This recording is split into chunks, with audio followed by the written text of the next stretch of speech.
Fala pessoal, tudo certo? Aqui, É um exagerado. É um exagerado. Pode, cara. Referência para o Brasil, eu digo que é Referência mundial. Mas é por isso que esse homem vende tanto forte. É um exagerado. É uma referência para a América Latina mesmo. Um método também que se chama método dos imparáveis, né? De manhã, véi, vamos tomar um escão. Fala pessoal, tudo certo? O nosso convidado de hoje no podcast é o nosso prefeito de Balneário Camboriú, Fabrício de Oliveira. Fabrício, dê um oizinho pro pessoal. Prazer estar aqui com você, obrigado pelo convite e falar sobre Balneário, Santa Catarina, enfim, prazer, obrigado. É isso, é isso. Acho que vamos começar com um assunto que é dessa semana. Antes de uma apresentação, falar um pouquinho mais de ti, mas um assunto que é dessa semana, que está bem em pauta, né? Não só em Balneário, mas principalmente em Balneário, porque foi liberado que as máscaras. A máscara, você veja, a pandemia ela mostrou os seus ciclos, né? Que é o ciclo onde você achava que manter as pessoas isoladas era correto, onde as pessoas depois que a medicação adiantava, não adiantava, depois isso, depois aquilo. Na verdade, pandemia, uma contaminação em massa que ocorreu, ocorreu várias vezes na humanidade, gripe espanhola, peste negra e outras que estiveram por aí, que ela também tem um ciclo, e o ciclo agora é um ciclo, depois da vacina, é um ciclo de diminuição e convívio. Então não tem sentido mais as pessoas estarem umas usando, outras não usando. A gente tirou daqui e agora fiquei sabendo, os municípios da região toda estão fazendo agora. Estão fazendo? É porque não tem sentido. Na verdade não iniciou, acho que por Balneário, teve um outro município, né? Primeiro, depois Balneário já aderiu. Teve vários, na verdade, mas da região aqui foi o primeiro. Na verdade, nós já começamos já a tornar a cidade ela mais aberta desde o começo. Tanto é que o Réveillon foi o único, festa Réveillon de Santa Catarina foi a nossa, eu resolvi manter. E é assim, com toda a responsabilidade, o número da vacina aumenta, o número de internação hospitalar diminui, então não tem sentido. Então o senhor, no caso, é contra? O quê? Contra a máscara. Ok, é isso aí. Eu creio que a máscara teve seu valor em um momento, em mas não tem momento, mais. Exatamente. Até falando agora, falei, senhor, como o senhor prefere ser chamado? Não, Fabrício ou prefeito? Chama de Fabrício. Fabrício. Perfeito.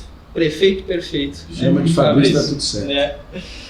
Fabrício, conta um pouquinho da tua história pra nós. Você nasceu em Curitiba, né? Nasci em Curitiba, vim morar para cá em 86 e comecei trabalhando aqui. Primeiro, meu pai comprou uma verdureira, nós moramos atrás de uma kitnet nessa verdureira, depois meu pai comprou uma lanchonete e aí eu fui cedo trabalhar vendendo sorvete. Sorvete? Vendia sorvete na Barra Sul. E lá vendendo sorvete abriu um espaço para trabalhar numa bilheteria de uma casa noturna. Então eu trabalhava de dia vendendo sorvete e à noite eu fui ser bilheteiro dessa casa noturna. Depois eu me tornei promotor dessa casa, trazendo excursão, trazendo promoções. Depois me tornei gerente e aí por final tinha uma porcentagem pequena. Legal. E nesse meio termo eu resolvi entrar na política, fui vereador. Aí depois disso, vereador pela segunda vez, fui vereador mais jovem, depois fui mais votado da história. Foi mais votado da história, já foi ultrapassado ou não? Segue sendo mais votado? Não, sigo. Que legal, hein? Proporcionalmente e numérico também. E depois disso, eu então decidi que, assim, quando eu entrei para ser vereador, eu decidi, eu vou ser prefeito um dia da cidade. E aí eu já abandonei imediato ali, pouco tempo depois, o trabalho com casa noturno e tal, e que foi muito bom para mim, eu aprendi bastante, comecei minha vida vendendo sorvete. É uma experiência grande, né? E hoje estou governando a cidade aí. Você é deputado também, né? Fui deputado, assumi deputado, fui deputado suplente. Também deve ter trazido uma bagagem enorme. Aprendi bastante também, eu sempre fui muito persistente nesses projetos, e posso te dizer que eu já perdi mais do que ganhei em eleições, já perdi 5 eleições, né? Mas sempre tendo um objetivo de alcançar aquilo que acho que todo mundo tem um propósito de vida. Você faz algo, com certeza, que não é o meu quadrado, e vice-versa. Então nós temos que sempre estar buscando o propósito de medida que isso sustenta a tua resiliência, sustenta a tua motivação, sustenta o teu conhecimento, sustenta as dificuldades e as facilidades, né? Ou então as vitórias que vêm. Isso que eu me enquadro, como sempre, quando entrei na política, eu cheguei determinado para ser prefeito. E aqui estou. É isso aí. Uma meta muito bem traçada. Não há nenhuma vitória nenhuma vitória sem derrotas. É verdade. Então, todas elas E as derrotas, elas são muito importantes. elas fazem parte São muito do teu importantes. fortalecimento emocional, do teu fortalecimento espiritual, daquilo que tu tens que ter para sustentar na posição quando tu alcançares. Porque hoje eu vejo que se eu tentasse lá atrás e conseguisse lá atrás, talvez eu não tivesse o êxito que eu tenho hoje. Porque São ciclos, né? são o que compõe o teu resultado, são as experiências de vitórias, fracassos, aprendizados. Sem isso não tem como. E nem estava dentro do assunto, mas você é um cara muito ligado à fé, né? Esse tempo eu vi uma live sua muito legal de manhã. Estou fazendo pela manhã, a gente fala sobre diversos temas. Eu comecei a ser um estudioso da mente humana por necessidade própria e também por alguns programas que eu desenvolvo aqui, que são programas de combate à depressão, de combate ao suicídio. Que legal. E esses programas são premiados internacionalmente. Então, são programas que de fato é o mais importante que eu creio na cidade. Eu sempre digo que a areia tem um orçamento, os prédios têm orçamento, mas a vida humana ela não há. Então a gente resolveu empreender, a gente resolveu acabar com a imagem de que Balneário Camboriú seria a cidade de suicídio.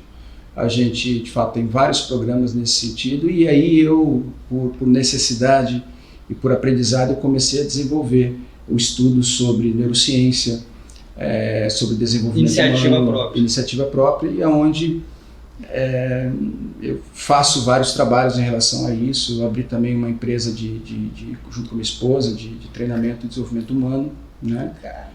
Mas isso é um trabalho que a gente faz totalmente à parte da... Mas realmente é algo que hoje é raro da gente ouvir. Já teve um tempo que era muito seguido, né? Tu ouvi falar de pessoas se matando, né? Enfim, pulando de prédio, pulando da ponte. Tinha tido, né, realmente essa comparação com cidade. Eu fiz uma pesquisa aqui na cidade e percebi algo. Por exemplo, você é de fora. Eu sou natural de Pelotas, Rio Grande do Sul. Ok, mas eu também sou de fora, eu nasci fora. Sim. Quer dizer, eu nasci em Curitiba, Lógico. Você nasceu em Pelotas. As pessoas que vêm morar em Balneário Camboriú, elas vêm num núcleo familiar pequeno, certo? E as pessoas aqui se conectam muito por momentos. Momentos, ele gera alegria, não necessariamente felicidade. Você vai numa balada, você vai num feriado, você vai numa igreja, você vai numa praia, você se conecta com as pessoas, faz o seu ciclo de relacionamento e ela vai gerar alegria. A felicidade, ela tem que ter uma conexão humana, de pele, mais intensa. Por ser uma cidade verticalizada, por ser uma cidade onde as pessoas vêm de fora, essa conexão ela é mais frágil, e aí é onde nós desenvolvemos um programa chamado Abraço. Por que abraço? Porque o abraço gera uma substância no ser humano chamada ocitocina, que é o hormônio do amor, do empoderamento, né? Então nós desenvolvemos esse trabalho, começamos com a Secretaria do Idoso, começamos depois com Abraço à Mulher, Abraço ao Jovem, ganhamos vários prêmios, e se tornou para mim o melhor programa hoje do município. O que eu mais gosto de fazer é isso, e por consequência eu resolvi muito investir nessa área de desenvolvimento humano, entendendo que é o patrimônio mais importante que a pessoa tem, é a sua concepção de identidade, sobre 3 aspectos: quem ela é, o que ela é capaz e o que ela merece. E nesse sentido, a gente consegue, né, com um trabalho estimulando esses conceitos da identidade, estimulando outros trabalhos, a gente consegue estabelecer uma saúde emocional com mais dignidade para aquelas pessoas que nos procuram no nosso programa. Quanto mais você entende de pessoas, mais você entende de tudo, né? Tudo é relacionado Veja, com pessoas. As pessoas são responsáveis pelos teus sucessos. Através dela também vem os teus fracassos. Exatamente. Através das pessoas vem a tua alegria, pode vir a tua tristeza. Através das pessoas vem momentos de vitória, momentos de derrota. Sempre as pessoas, elas vão influenciar na sua vida diretamente. Então, aquele que não sabe, que não compreende as pessoas e que não se compreende a si mesmo, certamente vai ter muita dificuldade no mundo que muda hoje de maneira astronômica. Né? Então, agora a gente vai chegar com um trabalho de neurociência e inteligência emocional nas escolas também. Nossa, que legal. Que a gente quer desenvolver a capacidade da criança ser o gestor das suas emoções, lidar com as suas frustrações, lidar com as suas perdas, gesto para que os pais eles possam gerar crenças fortalecedoras, principalmente a criança dos 0 aos 12 anos, ela já começa ela já impõe uma identidade, né? E essa identidade ela é fortalecida dentro de casa, com o que ela ouve, com o que elas veem, com o que elas sentem. Com certeza. Então, se existe conhecimento nisso, você pode fazer com que a criança ela cresça com crenças mais fortalecedoras do que com crenças limitantes sobre diversas áreas, seja a área financeira, seja a área familiar, seja a área pessoal. A maioria das pessoas chega num ponto de vida que tem que excluir essas crenças. Mas o porquê não excluir lá no início? Não tê-las, na verdade não tê-las, né? Traçar um caminho diferente. Nós agimos, 90% das nossas decisões elas vêm do subconsciente, são decisões automáticas que elas são puxadas segundo experiências emocionais que nós tivemos. Então, se você propõe uma criança dentro de casa experiências emocionais negativas constantemente, logo ela vai ter uma noção de casamento negativa, ela vai ter uma noção de negócios, de sua autoimagem negativa. E isso, no decorrer da vida, se não houver mudanças, se não houver reedição, ressignificação dessas crenças, poderá ter muitos problemas. Como né, Fabrício, que eu sempre fui muito tímido, nunca apresentei trabalho em sala de aula, porque eu via os meus pais numa briga constante dentro de casa. Logo, eu pensava como uma criança que eu era o responsável por aquilo, ou então que por conta só acontecia comigo. Desenvolvi uma baixa autoestima, que eu achei uma proteção na timidez. Então eu ia apresentar um trabalho em sala de aula e não conseguia fazer. Embora ser algo fácil, mas eu não conseguia, um bloqueio emocional. Então a timidez, eu comecei a trabalhar com ela, comecei a superá-la a partir do momento que eu conheci. Existe um versículo bíblico que diz o seguinte, como você imagina a sua alma, assim você é. Então as pessoas gastam muito tempo, energia, cuidando dos negócios, cuidando da sua parte externa, que é importante, que merece, mas as pessoas pouco investem no conhecimento próprio, analisar o porquê dos seus resultados, o porquê das suas decisões. Verdade, verdade. Total sentido. Excelentes palavras. Vamos falar um pouquinho sobre quais foram assim, os principais desafios na tua gestão de Balneário Camboriú. Uma coisa que eu gosto de conversar, até porque a gente lida com muitos investidores, muitos empresários de fora daqui, e Balneário é uma cidade que ela é muito movida pelos empresários, pelos investidores, né? A iniciativa privada junto com a pública. Como você, como gestor público, lidou com isso? Como você aprendeu a lidar com isso? Se tornou mais fácil quando eu aprendi que ou você tem quem não se une se desune, né? Ou se você tem uma visão, você caminha para ela. Se você não tem uma visão, você tem uma divisão. Então, o que eu notei? Que os setores da cidade eles sempre caminhavam para lados opostos. O setor da construção civil, o setor do comércio, o setor comunitário. O que nós fizemos? Nós colocamos todos numa mesa. Por exemplo, o segmento produtivo da cidade sentou numa mesa comigo e disse, olha, eu disse para eles, vamos fazer alguns projetos em comum e a gente vai ver que não é um ganha-ganha para a cidade. E foi o que aconteceu. A Areia aconteceu por quê? Porque formamos um instituto que foi doado pelos empresários, o projeto da Areia, onde nós licitamos o melhor projeto que tinha e fizemos a melhor obra. Com tempo recorde, com uma empresa que fez Dubai, que fez vários outros lugares do mundo, e que veio aportar aqui a draga mais moderna do mundo. Por quê? Porque ela nasceu de uma visão, ela não nasceu de um achômetro, ela não nasceu de um ego, ela nasceu de uma visão compartilhada, que tornou força e que a sociedade admitiu. O Fabrício é o condutor dela, mas não é o dono dela. Então, esse ganha-ganha que gestores devem compreender, que ele funciona a visão. Eu sirvo uma visão, eu não posso estar acima dela. Quantas vezes a gente viu líderes querer estar acima de uma visão e quando eles erram, e certamente erram, as pessoas pagam o preço. Hoje, Balneário Camboriú, daqui a pouco eu não serei mais prefeito, mas ela terá a visão já consolidada. Tem coisas que não voltam mais atrás, porque não é a minha vontade, é a vontade de uma cidade.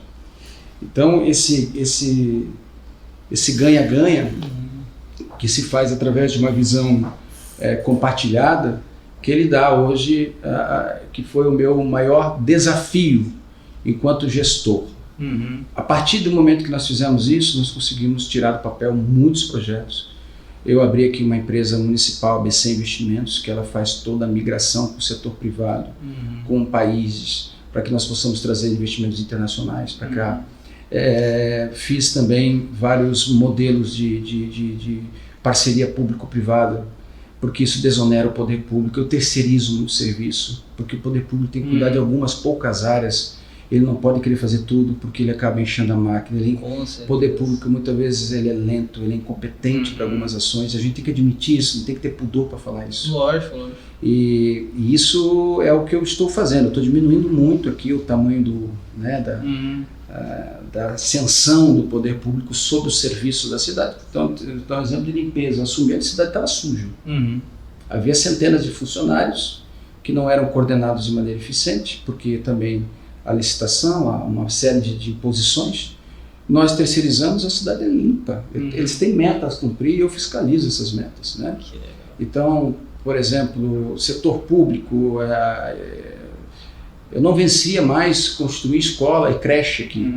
E quando você constrói, você tem manutenção, você tem o recurso, você tem a licitação, você tem judicialização e você tem também o inchaço de uma folha que ela é crescente. O que eu fiz? Eu comprei voucher no setor privado e hoje a gente consegue, por um preço mais reduzido, consegue atender mais crianças com a mesma qualidade e trazendo menos gastos para o poder público. Então, o mundo está mudando, os gestores têm que começar a entender isso, tem que parar de achar que são dono da verdade, tem que começar a trazer as pessoas para o lado, dividir conhecimento de responsabilidades e aprendizado.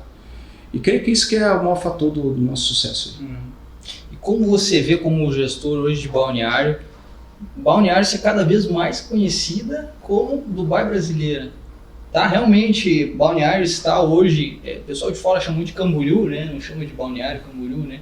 Mas Balneário está hoje nos olhos do mundo cada vez uma crescente muito maior. A gente vê isso, né? Eu estive viajando há pouco tempo para fora, para o exterior, e o pessoal conhece Camboriú, e fala sobre o alargamento, o arranha-céus. Isso deve te dar um orgulho enorme, né? Deve ser fantástico. Eu sempre digo, Dubai brasileiro, eu falo, não, é Balneário Camboriú, mas essa comparação é evidente que ela vem pelo desenvolvimento.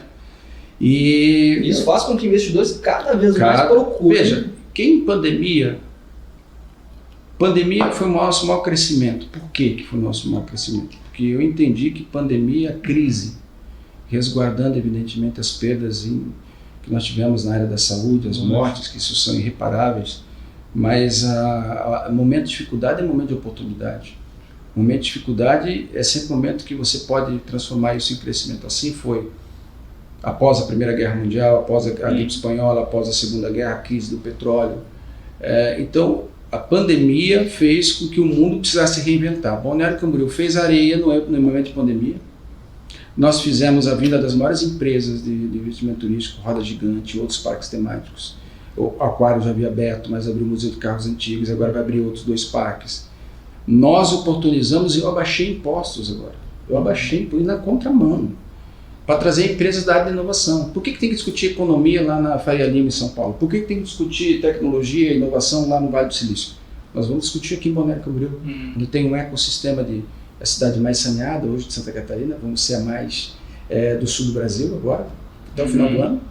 É uma cidade que tem belezas naturais, ao mesmo tempo é uma cidade que tem belezas naturais, é uma cidade adensada, que tem os maiores prédios do Brasil. E extremamente desenvolvida ao mesmo tempo. Mas ao mesmo tempo ela tem praias virgens. Então as pessoas querem morar onde ela tem qualidade de vida.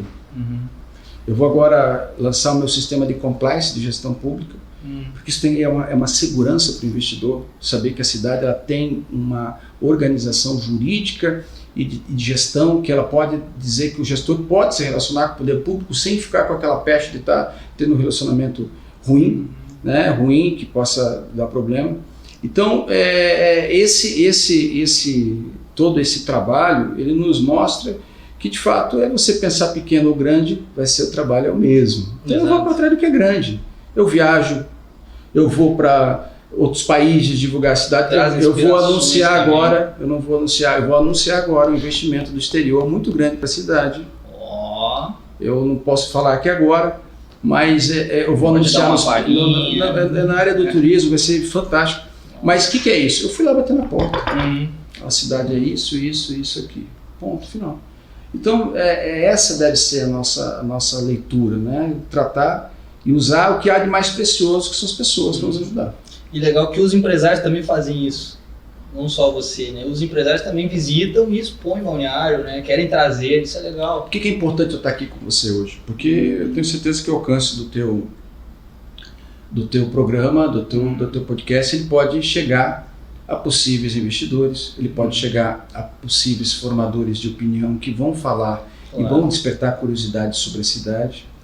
Isto cria algo chamado egrégora na cidade. Egrégora é um sentimento que nela faz com que as pessoas estejam no mesmo objetivo. E nós temos um objetivo aqui, é trazer grandes empresas, é gerar mão de obra de qualidade, é promover justiça social, fazendo esse equilíbrio. E modesta parte é isso que eu tenho feito e tem dado resultado, mas é importante dizer, usando as pessoas. Exato. Né? Fazendo o que eu estou fazendo aqui, por exemplo, conversar e Como que, agora uma pergunta, né, uma dúvida, cada dia saem mais prédios, mais arranha-céus, com uma quantidade enorme de apartamentos, então mais pessoas vêm para Balneário. Balneário em território não é grande, é uma cidade teoricamente até pequena territorialmente. Como você pensa em tratar a mobilidade urbana? Eu fui presidente do consórcio intermunicipal aqui da região. Eu estive em Washington em 2020 apresentando para o Banco Mundial, no Seminário Internacional de Mobilidade Humana, um projeto de transporte coletivo integrado com veículo elétrico e com um túnel que liga Itajaí a Navegantes. E, com a participação da iniciativa privada, sendo concessionário desse serviço. O projeto foi aceito, o financiamento foi aprovado pelo Banco Mundial. Então nós devemos agora começar o processo de autorizações legislativas municipais para a implementação dessa malha viária que vai dar um fluxo melhor de locomoção entre os municípios e do transporte público muito mais barato, muito mais eficiente, muito mais tecnológico e de ganhos para a comunidade. É difícil você conseguir resolver o problema de mobilidade urbana porque ela é uma cidade que é cortada pela BR-101. É uma avenida e já é uma realidade para todos os lugares hoje. Então o que nós podemos ofertar é alternativas, não só de transporte, mas também de micromobilidades. Então nós estamos agora, vamos passar a ser até o final do ano a maior malha cicloviária proporcional do Brasil, nós vamos ter aqui. Também incentivando aí a micromobilidade, o ciclismo e outras alternativas para que nós possamos não resolver, porque não vai, mas porque nós possamos dar mais qualidade no fluxo da cidade. Show. Quais incentivos, né? Nós falamos muito sobre empresários, né, investidores, temos muitas pessoas também querendo se tornar empresários, ou estão em início de negócio, montando startups. Você tem incentivos para os empreendedores, para o empreendedorismo? Eu tenho, por exemplo, na área da inovação. Nós hoje abaixamos os impostos até onde podia, né? Mais do que isso eu não consigo fazer, porque é proibido. Mas, além disso, por exemplo, eu dou 3 anos para que seja pago esses impostos do ISS municipal em relação a empresas de inovação, fintechs. E esses 3 anos, eles têm que ser investidos em projetos na área de educação, seja em pesquisa, seja em qualquer tipo de projeto, porque isso gera a própria mão de obra para o próprio empreendedor, né? Investindo na educação. Nenhum município está fazendo isso. E nós agora vamos fazer o novo plano diretor, então nós vamos incentivar também apoio territorial para a vinda desses equipamentos para cá, dessas empresas para cá. Então a nossa empresa BC Investimento, ela faz essa mediação com os setores, com o setor principalmente da inovação, que hoje é determinante em todos os negócios do mundo. Balneário Camboriú é uma cidade pequena territorialmente, mas ela vai abrir um centro de inovação do agronegócio sem ter um método de plantação de soja aqui. Ela vai abrir na área do design da moda sem ter indústria têxtil. Nossa. Ela vai abrir na área da cerâmica sem ter uma fábrica de porcelanato. Então, aqui pode ser um grande hub na área da inovação, trazendo essas empresas com incentivos e passando um tapete vermelho, que é o que eu faço. Os empresários investir com compromisso na cidade, com compromisso na área social, com compromisso na formação de mão de obra qualificada. Logo você trabalha na segurança pública a partir do momento que você apresenta oportunidades para o jovem ingressar, né? Eu ouvi falar sobre um centro tecnológico também, né? Centro de inovação, centro de tecnologia. Nós estamos fazendo também agora um grande... Eu vou inaugurar agora dia 27 de março, a Casa da Família. Vai ser voltada a Casa da Família e Inteligência Emocional. vai ser um centro de inteligência emocional voltado à capacitação em mão de obra e aperfeiçoamento das relações familiares e as relações sociais e também profissionais dos jovens. Então, é algo que eu estou fazendo com muito amor, com muito cuidado, para que a cidade ela cresça com musculatura e não com gordura. Né? Entendi. Legal. Você falou sobre segurança pública. Como você avalia hoje segurança pública? Porque oscila, né? Segurança pública. Ela oscila por uma sensação de insegurança. Eu vou te explicar o que é isso. Moradores de situação de rua, que é a maior causa de insegurança, mas é uma sensação, porque muitas vezes ele é inofensivo, mas a presença dele dá gera um caos, né? Como é que a gente lida com isso? Tem que ter apoio das pessoas. O primeiro é não dar esmola. Se você dá esmola, você o mantém na rua. E a gente faz campanha para que as pessoas não deem. Porque quando ele tem necessidade, ele tem que nos procurar, e nós temos lá, nós damos alimentação, nós temos um centro de capacitação para entrar no mercado de trabalho, nós temos convênio com clínicas de dependência química, nós temos programas que inserem novamente aquele morador de rua, a sua família. Então tudo que ele precisa para sair da rua, nós temos programas. A partir do momento que a pessoa dá esmola, a pessoa mantém ali. Ela mantém. Então esse é um fator determinante que precisa ter ajuda da sociedade. Porque nós não podemos tirar da rua. Mas é uma coisa complicada, né? Tem vezes que a gente não consegue esconder, eu tento me controlar, mas tem vezes que não tem como, fica com pena. Mas é complicado, é complicado. Aí que tá, porque eles podem, eu não vou falar aqui o valor que eles tiram por dia, mas seguramente se tirasse o dobro ou o triplo disso, continuariam na rua, porque eles têm um ambiente, infelizmente é um ambiente que o mantém, né, de maneira emocional encarcerada, de maneira social, indigna. Se torna cômodo também para eles. E se torna de maneira social indigna. Então nós precisamos entender que esse é um problema social. Ele tem que ser tratado como um problema social. Como é que se trata o problema social? Você não somente dá, você também impõe um fluxo de atendimento. Se a pessoa ganha esmola, ela não vai para esse fluxo, porque nós temos que respeitar a decisão dela, certo? Então a gente não pode tirá-lo da rua à força, não existe isso. A gente precisa encaminhar, precisa entender que muitas vezes ele está naquela condição não pela sua vontade, mas ele está naquela condição por uma questão emocional, um cárcere emocional, né, de vícios ou de situações infinitas que podem ter acontecido e que nós precisamos compreendê-las. E como é que se compreende? Ajudando, não dando às pessoas que façam isso, porque elas não vão fazer isso, elas vão dar esmola. Isso não vai tirá-lo da rua. Faz total sentido. Uma coisa que me chamou bastante atenção quando eu vim para Balneário foram aquelas placas, né? Não dê esmola, dê oportunidade. É isso. Eu creio que ninguém quer ter uma vida indigna, ninguém quer ter uma vida de limitações sociais, emocionais e financeiras.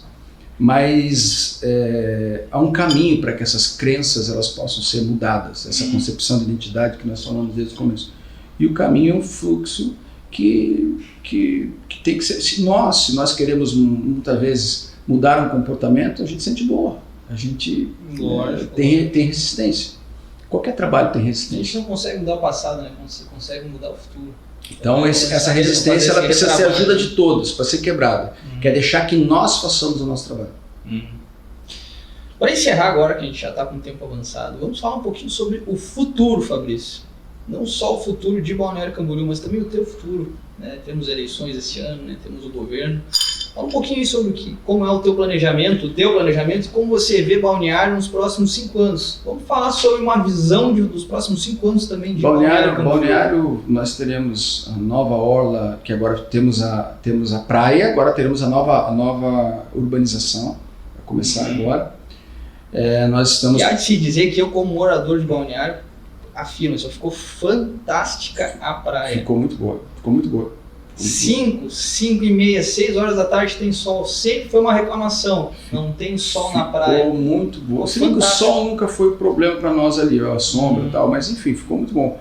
Então nós vamos fazer a urbanização, nós estamos trazendo muitas empresas na área da tecnologia, na área de parques temáticos também. A gente tem um braço chamado BC Parques, que está cedendo a área pública com parceria público-privada para estabelecer parque ecológico. Então nós já temos uma programação disso. O centro de eventos é uma realidade, vai abrir no final do mês, então já está aí. Então nós vamos poder usufruir desse equipamento, que vai trazer um turismo de negócios muito mais forte. Quer dizer, a cidade está muito bem encaminhada, nossos programas sociais também estão crescendo. Então eu vejo a cidade num ritmo de crescimento. Se você perguntou para mim sobre os meus projetos, eu tenho um sonho, eu tenho uma determinação dentro de mim que é ser governador do estado. Com toda humildade eu te falo isso. É claro que isso precisa ser combinado com as pessoas, né? Precisa ter o aval das pessoas. E eu estou disposto a fazê-lo nesse processo agora, para que a gente possa fazer um pouco do que fez em Balneário Camboriú, também ter uma agenda para o estado de Santa Catarina.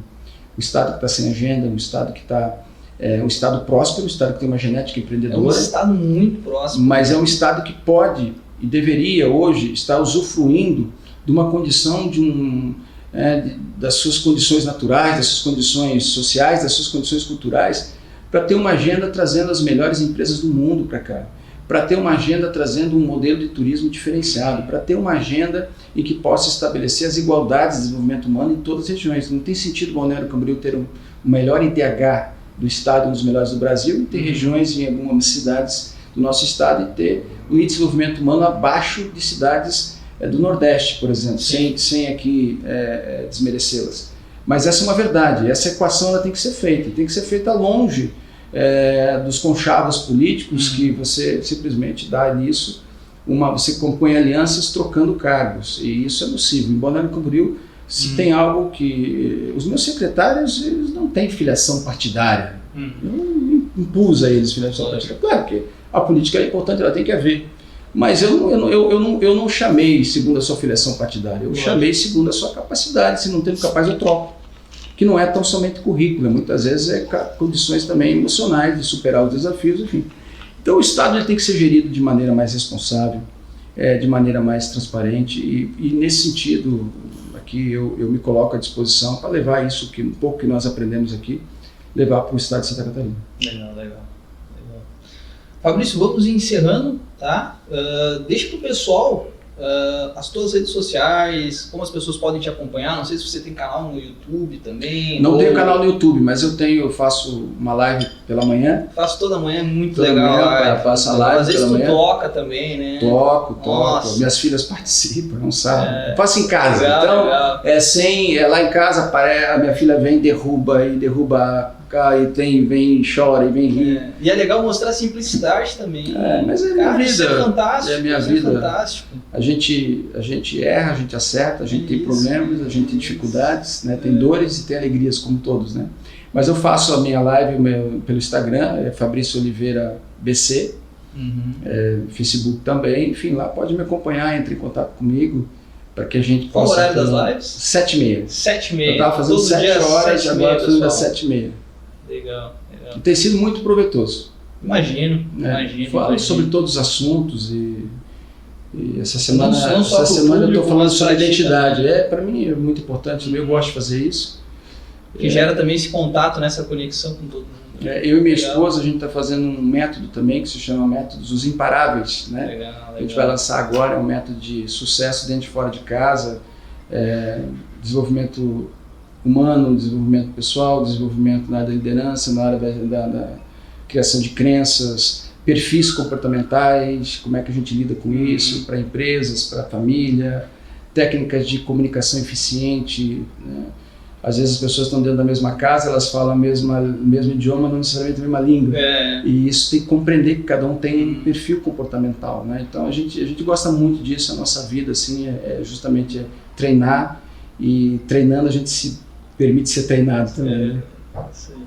Quero deixar aqui a você, em nome da Diamond, da nossa empresa, em meu nome, o agradecimento à tua vinda.